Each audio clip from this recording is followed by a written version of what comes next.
Помалите градови и села се празнат, а младите се почесто се насочуваат кон поголемите градови. Иако ваквата ситуација со цел подобро образование и услови за младите, сепак со тоа помалите места стануваат попразни. Професорот при Универзитетот Гоце Делчев Штип Страшко Стојановски вели дека внатрешната миграција е табу тема и прашање кое предизвикува вистинска депопулација. За медиумите тој истакна дека ваквата ситуација, особено последните декади од независноста па наваму. Она што останува акутен проблем е високо изразената внатрешна миграција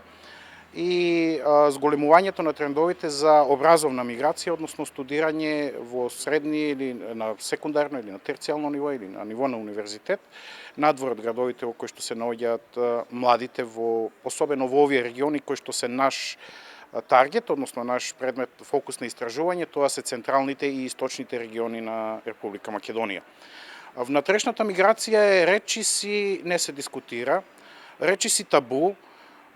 и прашање кое што предизвикува вистинска депопулација, особено последните, би рекол,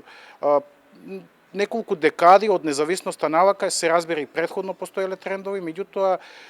откако Македонија, првим во склоп на бившата Југословенска федерација, потоа и како самостојна држава влегува во некаков циклус на економски и политички кризи, таа внатрешна миграција е особено изразена и доведува до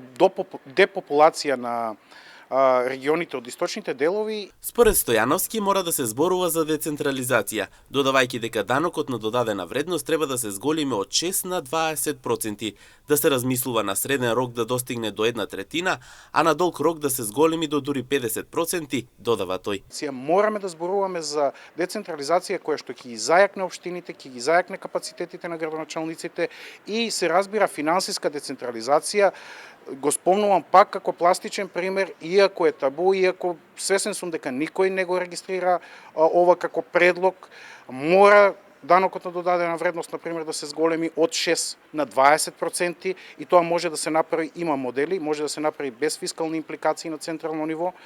и понатаму да се размислува на среден рок да се зголеми до 1/3, а на долг рок да се зголеми на ниво на 50%. Ова се разбира, очекувам дека ќе има негативни реакции или воопшто нема да има реакции, ќе има игнорирање на проблем. Според професорот Стојановски, мора да има и унапредување на земјоделието, со што системите за наводнување од бивша Југославија треба повторно да се возобноват. Вели дека засега истите не се користат, додавајќи дека во земјоделието е неопходна водата, која што е неопходна да се дистрибуира по регионите каде што се градат стратегии за унапредување.